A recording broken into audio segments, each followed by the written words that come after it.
Okay.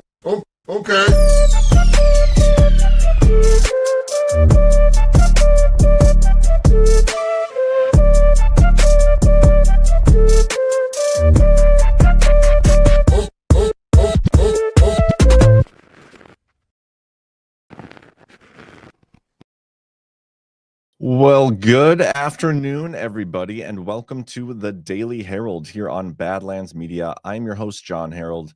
Hope you're having a great Tuesday.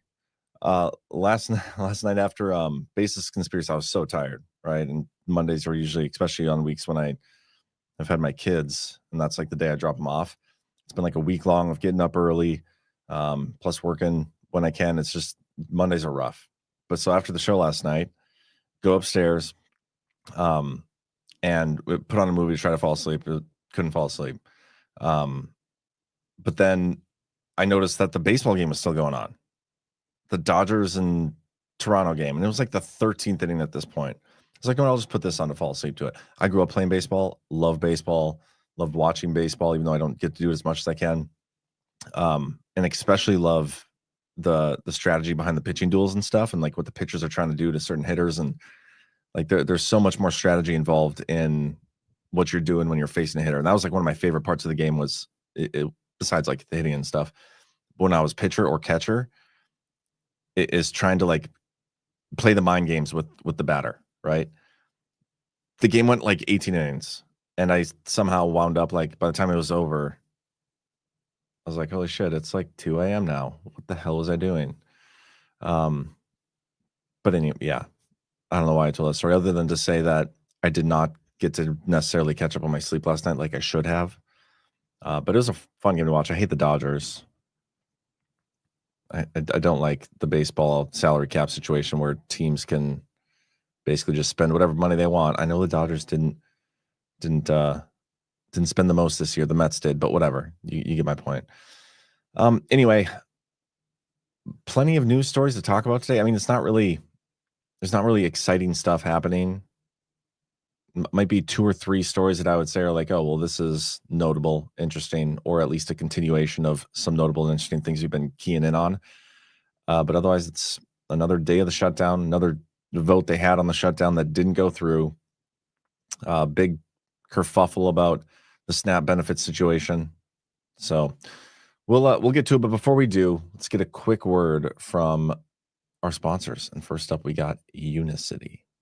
You could make the argument that the more pharmaceuticals we have, the sicker we get. The more statins prescribed, the more heart disease there is, the more metformin taken, the more diabetes. And trust me, the more Ozempic we take, the more obese we'll get. That's because you cannot medicate a lifestyle disease. But 20 years ago, a study was done on a breakthrough, natural alternative that naturally helps the body shed excess fat. It naturally helps improve metabolic health. There are no drugs in it. It's Big Pharma's worst nightmare, and it's guaranteed to solve the problem. Head to badlandshealth.com to get started. I see you guys in the chat are noticing the downvotes, where right now we don't have any. It's interesting, isn't it? It's weird. We used to have people that would come in pre-show and do it.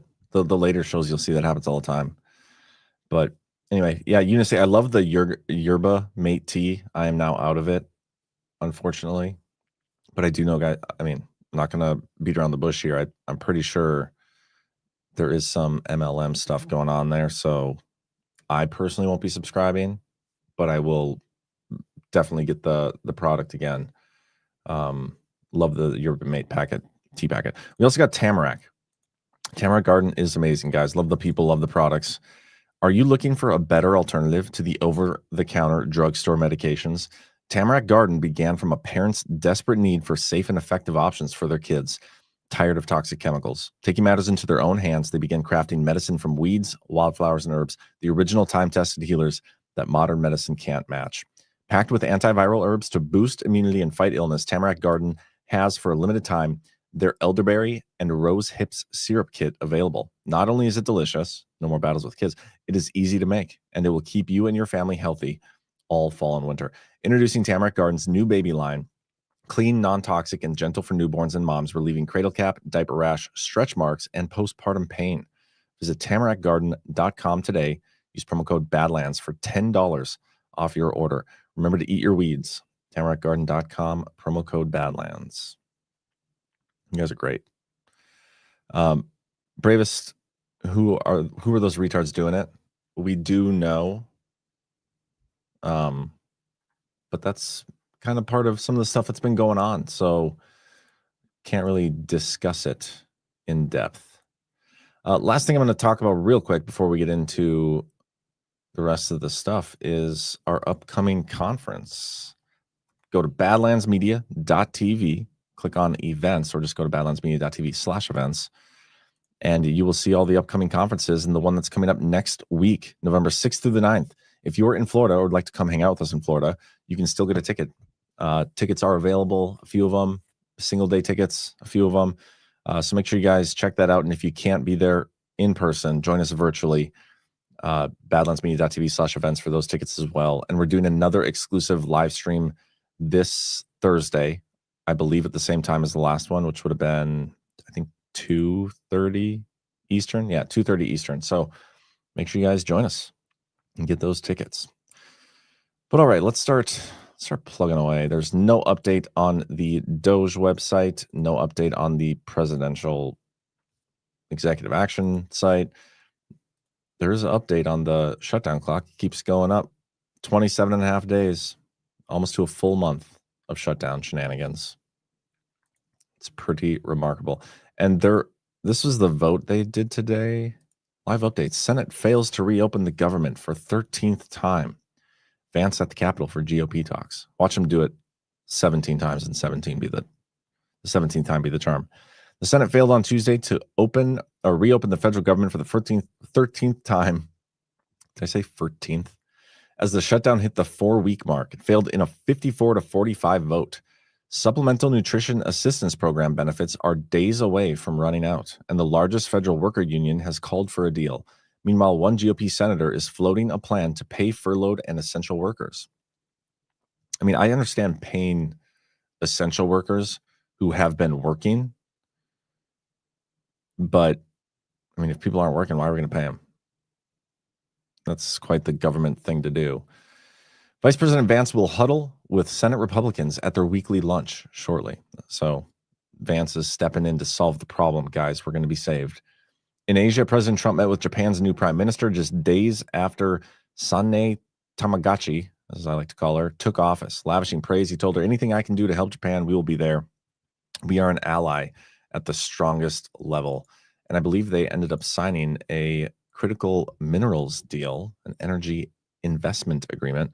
President Trump and Japanese Prime Minister Sanne Takachi signed a major series of agreements in Tokyo, strengthening U.S.-Japan cooperation across critical minerals, energy, technology, and defense. The deals expand Japan's record $550 billion investment commitment in the United States and establish a framework to secure vital supply chains. The centerpiece to the U.S.-Japan framework for securing the supply of critical minerals and rare earths commits both nations to building resilient mining and processing networks, coordinating financing, and creating a critical minerals supply security rapid response group led by both governments. They create so many of these like rapid response groups. A new mining and metals investment ministerial will convene within 180 days to advance shared priorities. Japan's public and private sectors will invest over $450 billion in American energy and technology products or projects. You know what? How much has, I wonder how many deals we've done now. How many rare earth mineral deals has the Trump administration signed the second term? This has got to be like 5 or 6 now, isn't it? So we just had one with Australia. I don't know why that's the only one I can think of. Do we have one with Greenland? AI is thinking. Now it's gathering detailed information. Now it's searching for the total number. Yeah, so silly. I know there's more, though. Okay, so they got the Asia-Pacific Partnership with Japan, Australia, Malaysia, Thailand, Cambodia, Vietnam, So that's right there. That's 1, 2, 3, 4, 5, 6. I feel like there's more than that.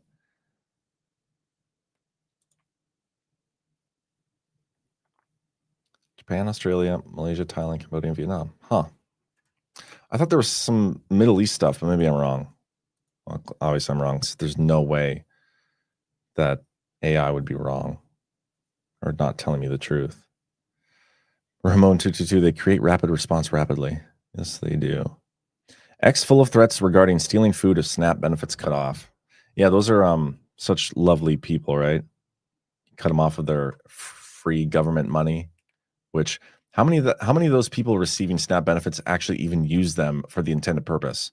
You see so many situations where people are like selling that shit off. I mean, maybe that's not as prominent as we think, but I know there's a bunch of TikTok stuff, and I think Shipwreck has done a great series about that too.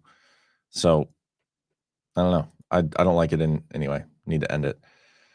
Also, while Trump was in, where's that video? While Trump was in Japan, he had this awesome entrance into a Navy base.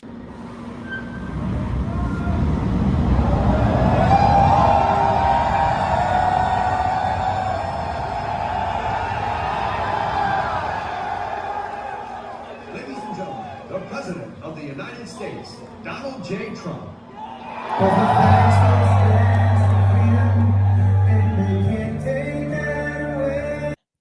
That was so awesome. Mrs. Bright, I don't think you're watching right now, but somebody needs to let her know that this is the entrance I want for the next guard. I'll take it easy on her and say we don't have to do it in Florida. That might be a little short notice. I mean, if she could pull it off, it'd be great. But at a future guard, and maybe all future guards, this is the entrance I want. I want to come down on a riser from the ceiling.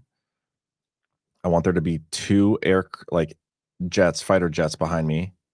And then I want 2 missiles also right next to me that I can, what did Trump do there? Hug or something? And that's what I want. So as the event coordinator for Badlands Media, I feel like it is your job now to make that happen. And thank you for attention to this matter. This is probably one of the more interesting stories.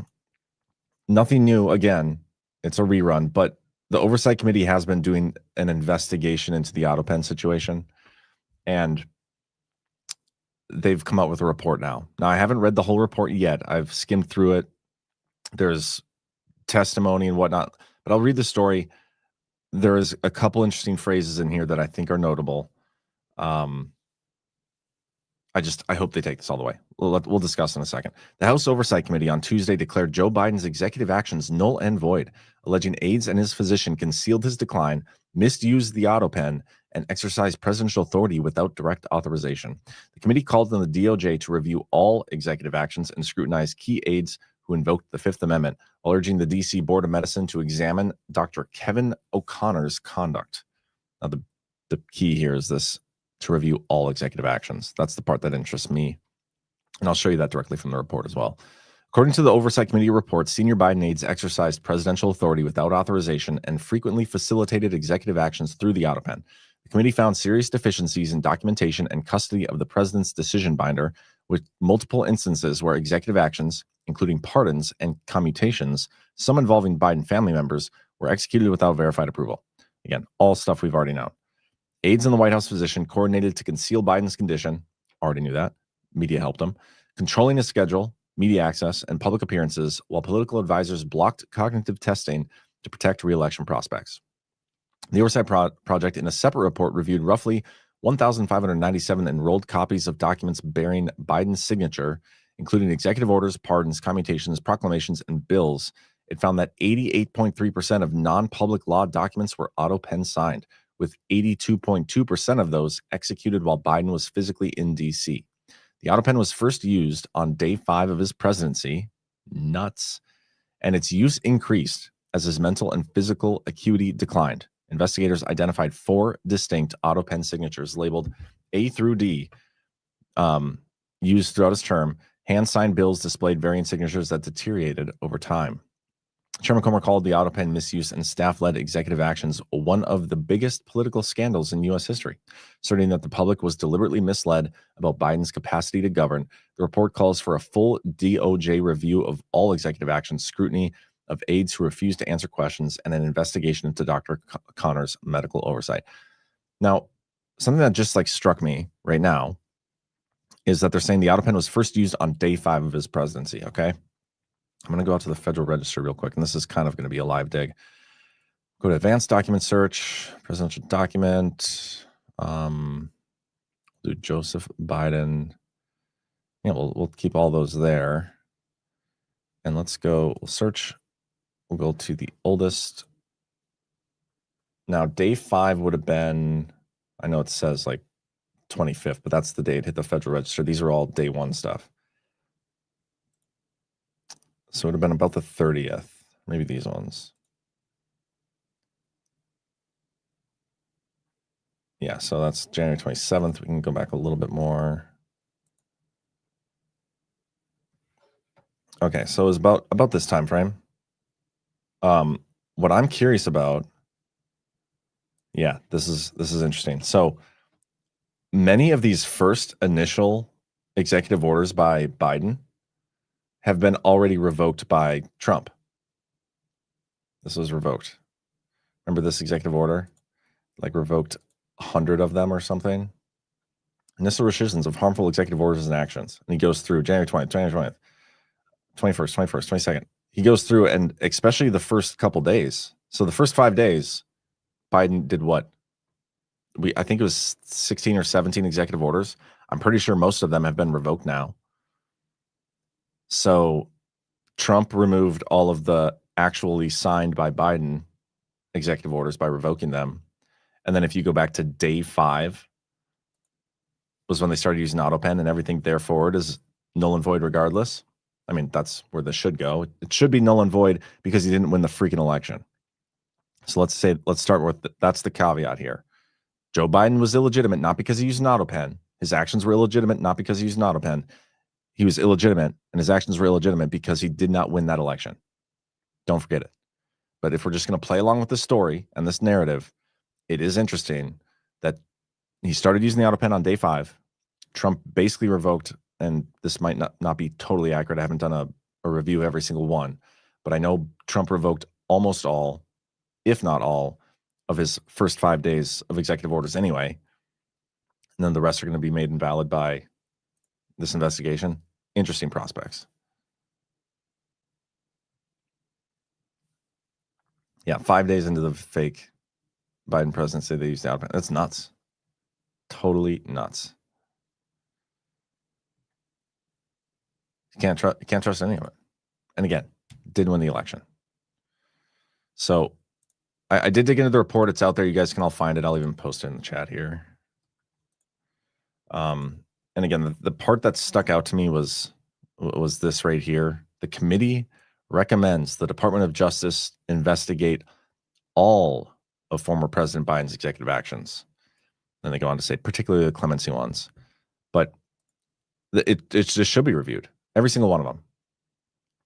Every single one.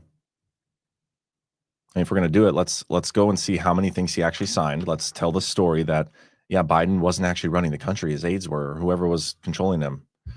He wasn't actually running the country. Get people used to that idea in their head. And then we'll be like, okay, yeah. And also, he wasn't running the country because he was illegitimate. Devolution.us. Because devolution.link still isn't freaking working. I don't get it. Devolution.link, not working. GoDaddy cannot figure it out, but the same site is over on devolution.us. Anyway, we'll continue. I wonder if there's been any new stories out here since.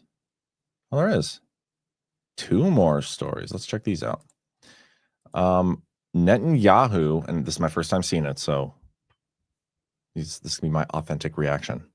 Netanyahu orders forceful strikes in Gaza as Trump urges Hamas to accelerate return of hostage bodies. Israeli Prime Minister Benjamin Netanyahu on Tuesday ordered forceful strikes in Gaza after accusing Hamas of violating the ceasefire by withholding the bodies of 13 hostages killed during or after the October 7th, 2023 attack. The announcement came as President Trump pressed Hamas to accelerate the return of the deceased hostages amid ongoing efforts to maintain a fragile ceasefire. Hamas has said the return of the remaining bodies may take some time due to widespread destruction in Gaza. Egyptian equipment and specialists have been deployed to assist in locating and recovering the missing hostages. So what do you know? Netanyahu wanted to blow more stuff up over there. We've been saying, and it's totally possible I'm wrong about Netanyahu. I've been propagandized by Ghost, okay? Chris, I know, takes an alternate view of him for whatever reason. Maybe it's just the hair or his passion about it. I find Ghost to be compelling. But we've been saying that, yeah, they don't want this peace deal to go through. They're going to figure out a reason or something's going to happen to stonewall this. So anyway, we'll keep going here. Trump appeals New York felony convictions, citing legal errors and bias. President Trump has submitted a 96-page appeal to the New York court seeking to overturn his conviction in the Manhattan hush money case, with his lawyers outlining multiple arguments for why the ruling should be dismissed. Interesting. Key points from the appeal include federal law preemption. The brief argues the state law used to convict Trump conflicts with federal campaign finance rules, meaning New York should not have prosecuted him under that statute. Interesting. Presidential immunity. Lawyers contend the trial wrongly allowed evidence and testimony about Trump's actions while he was president, which they say are protected by immunity. They cite the Supreme Court's ruling affirming immunity protections for official presidential acts as key support for this claim.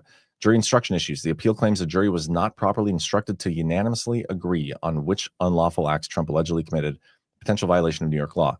Lack of proof of intent. The lawyers assert the prosecution did not prove Trump intended to defraud anyone or cover up a crime. And then judicial bias.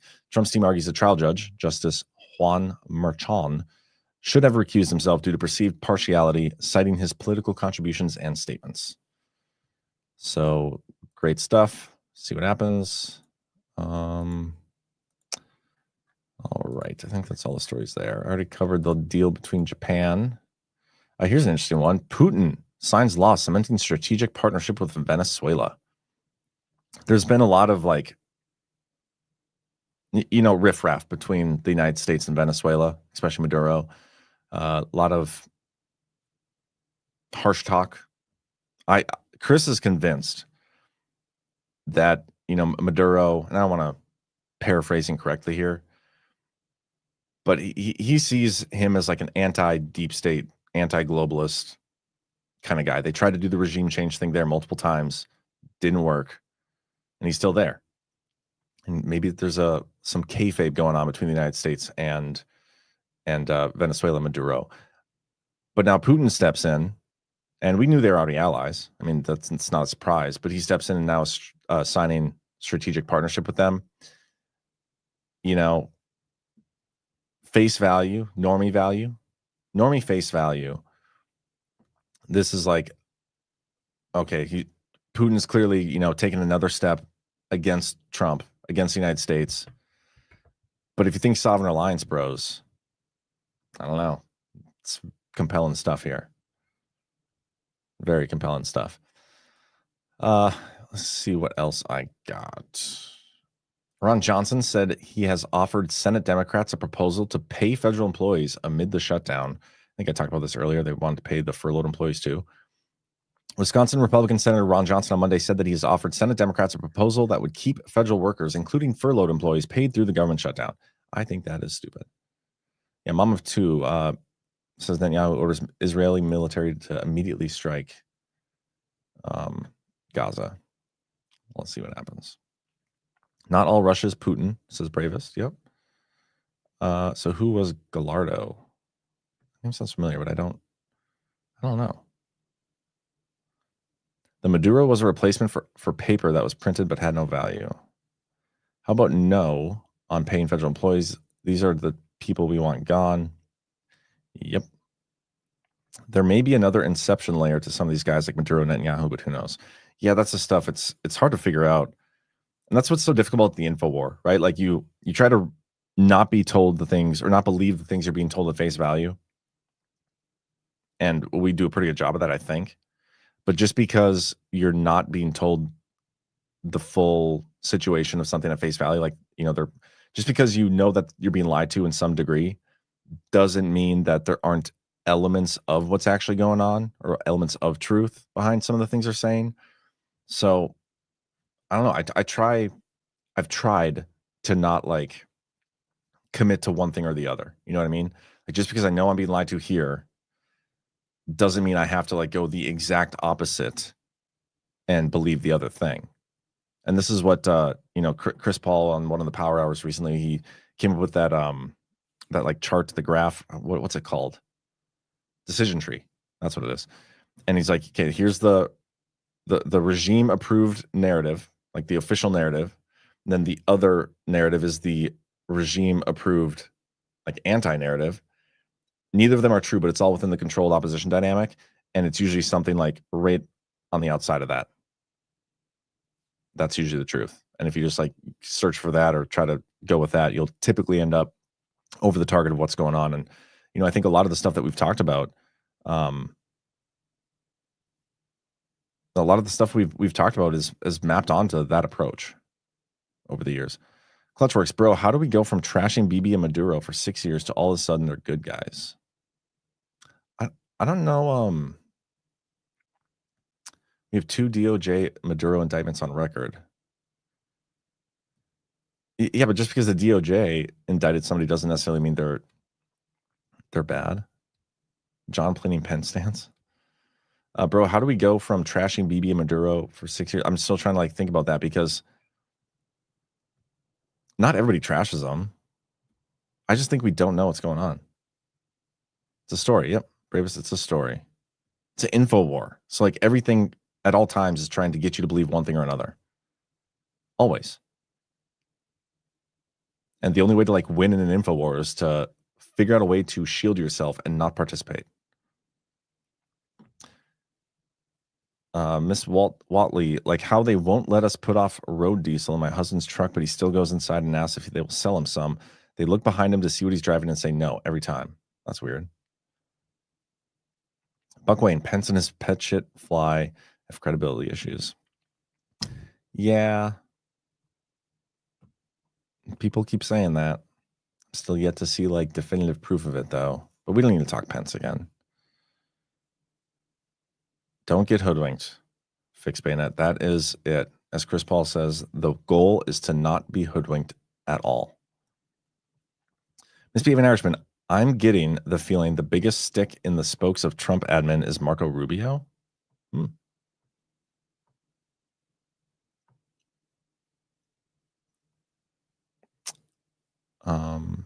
Joke, Alex Jones wants to join Badlands. I don't think we'd take him. Let's see here else. Republicans. Oh, was I done reading that? I don't think I was. Johnson previously proposed a bill to pay all the essential government workers who are still on duty without being paid. I'm fine with that, which makes it more difficult to find temporary or freelance work to cover bills, but the bill was blocked by Democrats. Can't believe the Democrats are still owning up to this. They're so stupid. Senator said that this new bill is a compromise with Maryland Democratic Senator Chris Van Hollen, who introduced an alternative bill to pay all federal employees and contractors during the shutdown and prevent the Trump administration from attempting reductions in force or mass layoffs. So dumb.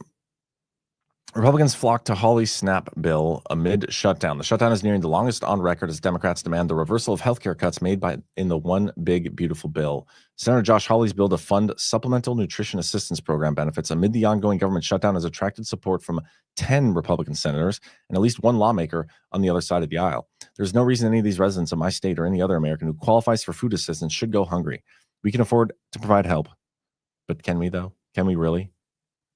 We're over 38 trillion. Are we up to 39 trillion in debt yet? What is the debt clock at?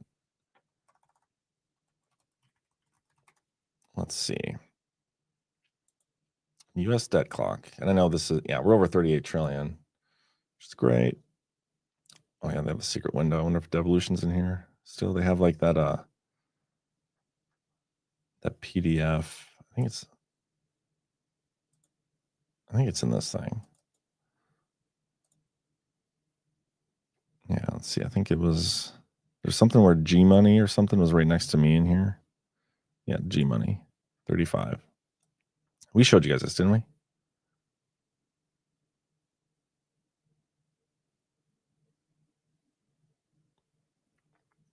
I know there's something about devolution in here somewhere.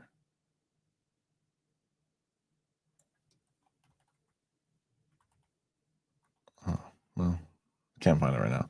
Anyway, that was all beside the point. I don't know why I dug into that. But yeah, so we can't afford to pay this stuff. This is so stupid, but it does show how just how ridiculous politics are. Like these people, they're trying to pass this one thing, right? This one big bill with a bunch of shit in there, spend it all this money to open the government back up, when they could just be doing line item voting the entire time. Like they're showing, like we keep getting these stories like, oh, Republicans try to pass this one thing, Democrats won't do it. Republicans try to pass this one other thing, Democrats won't do it. This is how all our bills should be. Single item, line item voting. But yeah, not the SNAP program. I want smaller government, less spending, shut it down. I thought this was interesting. The next chapter of the Microsoft OpenAI partnership. Since 2019, Microsoft and OpenAI have shared a vision to advance artificial intelligence responsibly and make its benefits broadly accessible. What began as an investment in a research organization has grown into one of the most successful partnerships in our industry. As we enter the next phase of this partnership, we've signed a new definitive agreement that builds on our foundation. So there's a new agreement here. First, Microsoft supports OpenAI board moving forward with formation of a public benefit corporation and recapitalization. Following the recapitalization, Microsoft holds an investment in OpenAI valued at approximately $135 billion, representing 27% on an as-converted diluted basis, inclusive of all owners, employees, investors, and OpenAI Foundation. So they're just kind of outlining the terms of their deal, and then also OpenAI's contract to purchase $250 billion of Azure services. Microsoft will no longer have a right of first refusal to be OpenAI's compute provider. All right, let's keep going though. I already did that story. There's a couple interesting stories on CNBC that I wanted to go through. There's this one. First, NVIDIA takes $1 billion stake in Nokia, sending the 5G equipment maker's shares up 18%. Don't need to go into the details, but just be aware of it. State AGs sue the Trump administration to keep SNAP benefits during government shutdown. I should have read this when I was talking about SNAP bills earlier. A group of state attorneys general sued the Trump administration on Tuesday, seeking to maintain the funding of so-called SNAP benefits during the ongoing federal government shutdown. The Supplemental Nutrition Assistance Program provides food stamps to more than 40 million Americans. Earlier this month, defendant U.S. Department of Agriculture suspended SNAP benefits for November 4. Because of the USDA's action, SNAP benefits will be delayed for the first time since the program's inception. When was the Supplemental Nutrition Assistance Program created? Let's take a peek here. Now I'm curious. Hold for processing. Okay, show me the freaking Wikipedia page. So slow.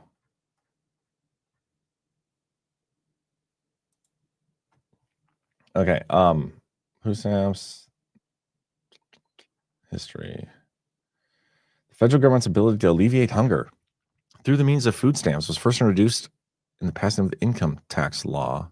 Isn't that interesting?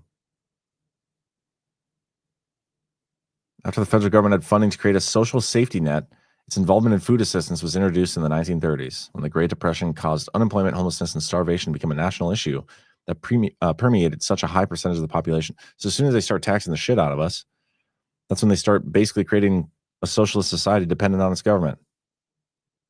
Ridiculous. The idea for the first food stamp program has been credited to various people, most notably Secretary of Agriculture Henry A. Wallace. Okay, how much, I wonder. Now let's go back to AI and see how much total has been spent in Supplemental Nutrition Assistance Program since its inception. Well, that's thinking. I'll keep going here with the story.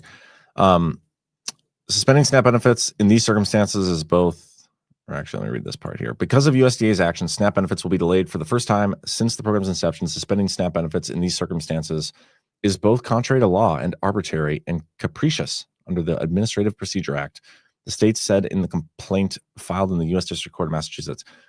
I love this lawsuit because the Supreme Court is eventually going to rule that Trump doesn't need to keep these programs active. Like, they do not need, you can't force him to spend money on programs like this. This is great. And the ramifications of that could be profound, I'd imagine, in terms of other programs similar to this. Check this out. Total known federal spending on the Supplemental Nutrition Assistance Program, formerly known as the Food Stamp Program, is estimated to have exceeded $1.6 trillion since its inception in 1939. Insanity. Tattoo teacher, you mean the Redistribution of Income Act? Money goes up the chain, down, more importantly, away from the earner and producer. Yep. Talk about a socialist pit when Mondami gets in. Yeah, I'd get out of New York now if you can. Tattoo teacher, aren't you in New York? New Yorkistan?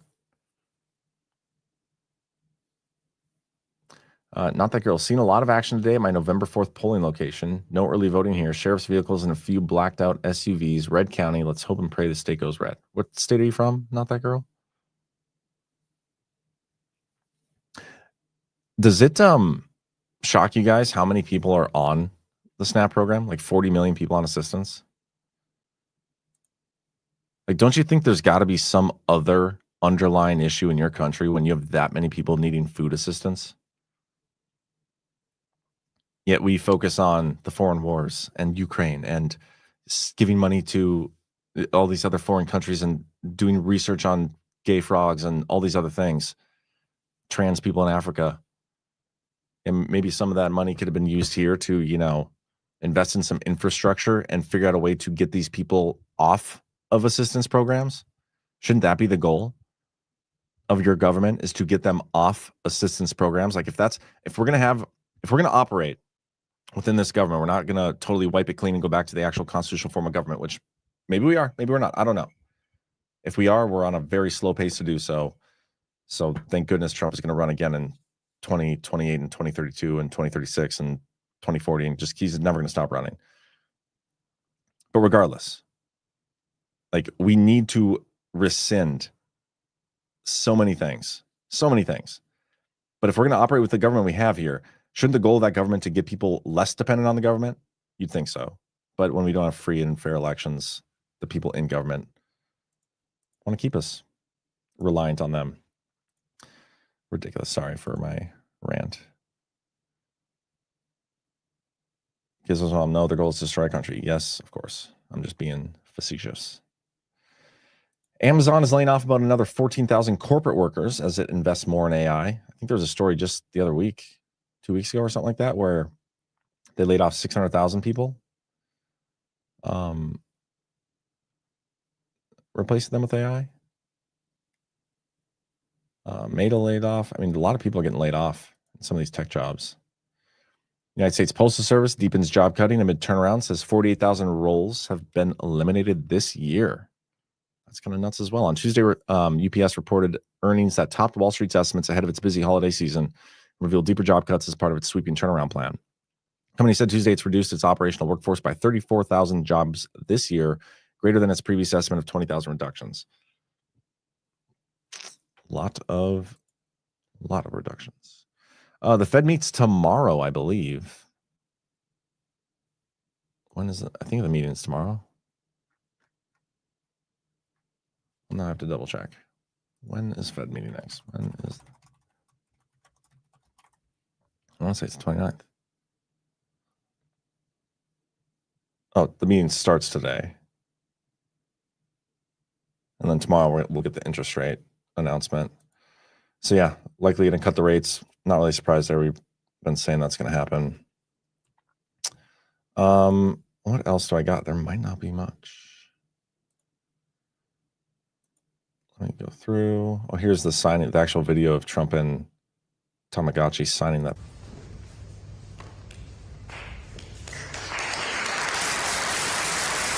Oh, that audio is terrible. We got this. I'll play this clip. Chuck Schumer bitching about shit. 5 days away. Starting this Saturday, tens of millions of Americans face the specter of financial crisis, all while Donald Trump is dancing on the tarmac in Malaysia. Donald Trump may be having a nice time abroad, but people here at home are dreading open enrollment.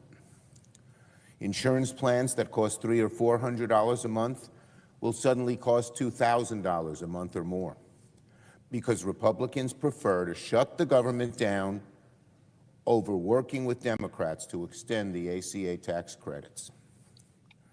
Consequently, the average ACA plan is set to more than double starting next year. The average 60-year-old couple making $85,000 a year will soon have to pay an extra $22,000 or more just to have health insurance. Chuck is big mad that Trump is dancing and having a great time on his Asian trip. I think the last post actually two things. The Kobe letter or whatever, I don't know how to say that, but breaking the U.S. and China are set to reduce port fees on shipments between both countries. This is interesting. I mean, we've had this back and forth on the trade talk stuff. I don't think Trump has met with Xi yet, but should be soon. And there's all this talk about the rare earth stuff, the monopoly that they have, and Trump is freaking out about that letter that got sent out. This feels like part of some sort of agreement, and this will definitely benefit China initially with how much they export into the United States. But again, Trump is trying to make domestic manufacturing a thing again, make it great again. So long term, the effects of this will skew towards us over the course of time, I think. But we'll probably talk a little bit about this on tomorrow's Power Hour. And then there's this one. Okay, so I've seen this floating around. I just checked Twitter again, and it came up, and so I want your guys' thoughts on this. So I don't know who this is, but I've seen a bunch of other people posting about it. Kash Patel flew the plane, the FBI plane, his private jet, the FBI's jet, to like some wrestling match or something that was being put on, and you went with his girlfriend, and people are upset about it. Let me get this straight. If the government is shut down, FBI Director Kash Patel is still allowed to take the FBI's private jet to visit his girlfriend, even though it costs the taxpayers $50,000 for him to do so. Sounds legit. And now, some of the people that are criticizing Kash Patel over this, I'm not huge fans of, but it doesn't discount the argument being made. Because if that did happen, if it's true, and I'm pretty sure it is, but I will confirm it, and we can discuss it more tomorrow. But if it's true that he did use taxpayer dollars to go use the FBI private jet to like take his girlfriend on a date and do things, while romantic, I do not believe that is a great use of taxpayer dollars. I think that's something that deserves a little criticism.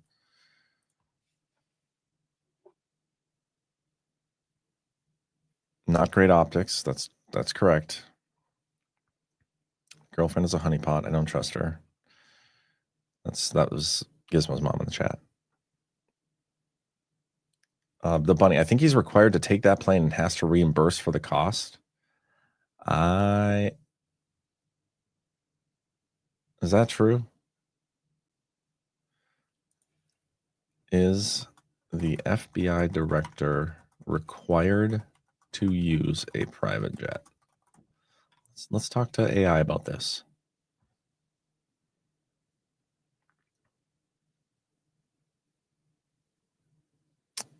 Interesting. Might be true, guys. The FBI director is required by executive branch policy to use government aircraft, which is often a private jet, for all air travel, including both official and personal trips. This policy is in place to ensure that the director can maintain secure communications at all times and respond quickly in case of emergencies. However, if the travel is personal in nature, the FBI director must reimburse the government the equivalent of a commercial coach airfare. The requirement to use government aircraft applies regardless of the director's destination or the nature of the travel. It was made to address security protocols and operational readiness rather than personal preference. I don't like this rule. I understand the logic behind it, but so it's gonna cost $50,000, let's say, to go to his girlfriend's wrestling thing, whatever this was. He only has to reimburse the government for like $350 of it, $500, whatever a commercial jet ticket costs. I mean, why even bother making him do that at that point? That's so stupid. The use of these jets is not discretionary. Current and past directors have confirmed publicly and in congressional hearings that it is a mandatory policy. Family or friends may accompany the director on personal trips using these aircrafts, but the travel must also be reimbursed to the government.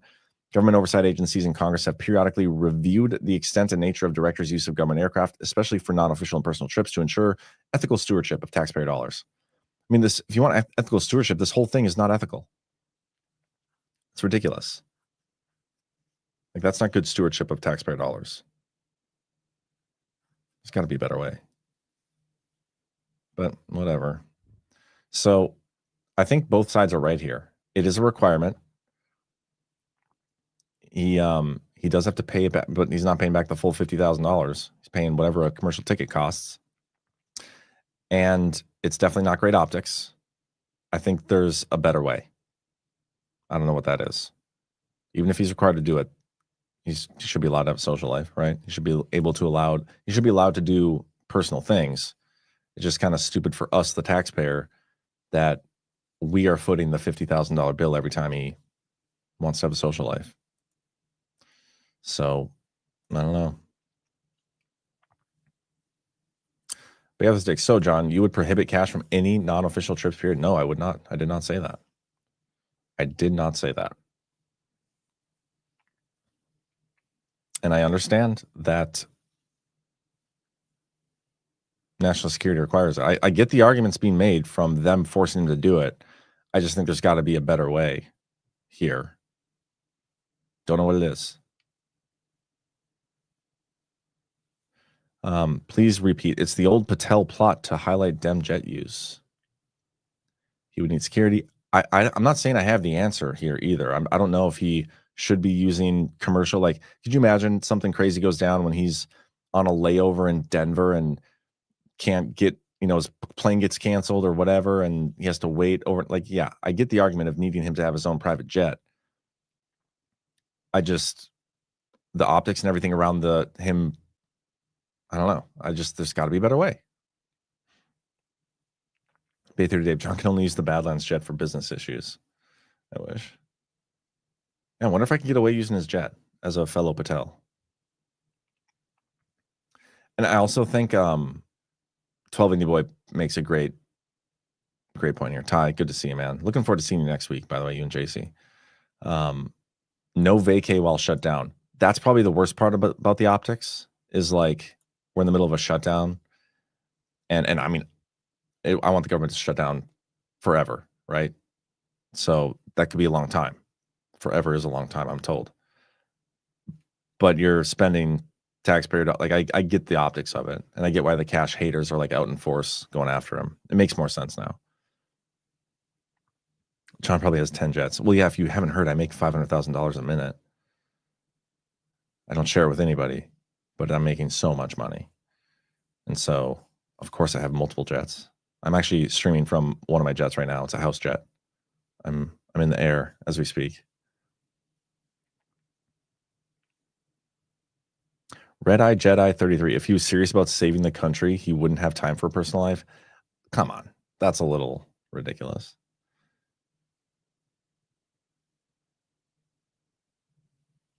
Why are we paying for everything when we are struggling and everything?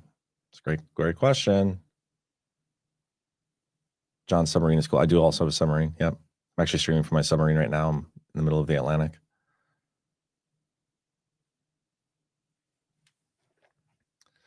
All right, guys. I think with that, I'm going to wrap up. I know Ghost has his show here shortly, so I'll be sending you over there to Geopolitics with Ghost. I'm sure he's got some fair and unbiased commentary about the Bibi Netanyahu. And for real, like I think he's over the target.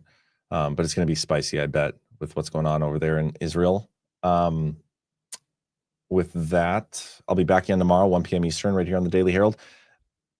And I don't have a show tonight. It's Tuesday. So I'm going to play the soft disclosure ad, and we'll get you guys out of here. You guys have a great rest of your day. Hit that thumbs up. Do me that favor, and stick around Badlands. We will see you next time we see you. And get your guard tickets if you haven't yet.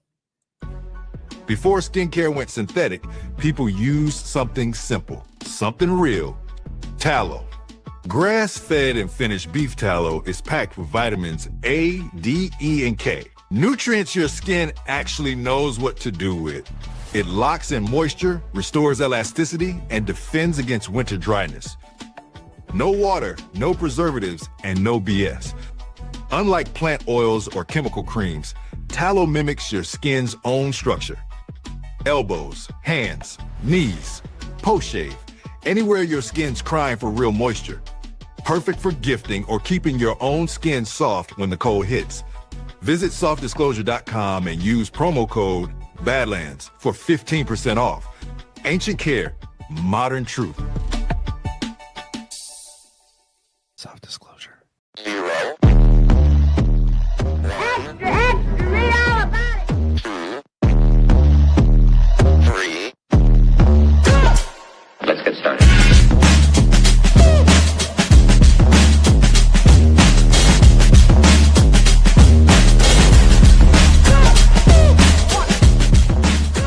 That's what she said. Oh, that's real good. Why they stopping me? Stopping me.